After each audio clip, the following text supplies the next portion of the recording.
ପତିତ ପାବନ ଉଡ଼ୁଅଛି ଫର ଫର ନୀଳଚକ୍ର ପରେ ପତିତ ପାବନ ଉଡ଼ୁଅଛି ଫର ଫର ସାରା ସଂସାରକୁ ଧରିଅଛି ବାନ୍ଧି ଦେଖନ୍ତି ଖୋଲି ସେ ନେତ୍ର ଜଗନ୍ନାଥ ନାମ ମନ ତୁ ଭଜରେ ନିଶ୍ଚେ ଦିନେ ଉଡ଼ି ତରି ଯିବୁ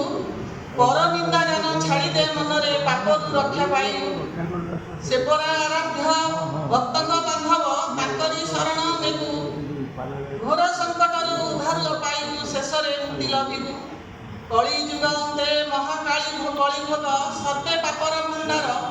ନର ନାରୀ ସର୍ବେ ଅଧମରେ ମାତି ନକଲେ ବେଦ ବିଚାର କଳି ପାପ ସବୁ ଗ୍ରାସିଲା ଧର୍ମକୁ ଲୁଚିଲେ ଶାସ୍ତ୍ର ମରମ ତୁମ୍ଭି ଜନେ ନିଜ ମତ ଯୋଖି ଯାକି କଲେ ଲଭେ ଲଭିଆଣ ପର ଦାରାରତ ପର ଧନ ଲୋଭୀ ପର ନିନ୍ଦା करे ରହି ପାମର ପାତକୀ ରାକ୍ଷସ ମାତ୍ରକେ ନର ଦେହ ଛନ୍ଦି ବହି ମହାକଳି କାଳ ପାପର ଭଣ୍ଡାର ନାହିଁ ଜାତି ଧର୍ମ ଜ୍ଞାନ ନାହିଁ ଯଶ ଯଜ୍ଞ ତପ ସବୁ ତେଜି ନ ଭଜିଲେ ତୁମ୍ଭ ନାମ 56 ବର୍ଷରେ ପଦାର୍ପଣ କଲା ଆଜି ଏହି ନୀଳଚକ୍ର ଶ୍ରୀଯୁକ୍ତ ପଣ୍ଡାଙ୍କ ନୀଳଚକ୍ର ଉଡ଼ି କରେ ସାହିତ୍ୟ ପ୍ରଚାର ଏହି ସଂଗଠନେ କେତେ ଯେ ବିଜ୍ଞାନୀ ଜ୍ଞାନୀ ବୁଡ଼ି ରହିଛନ୍ତି ନୀଳଚକ୍ରେ ଯୋଡ଼ି ସେ ମହାନ ବ୍ୟକ୍ତି ଛାଡ଼ି ଚାଲି ଯାଇଛନ୍ତି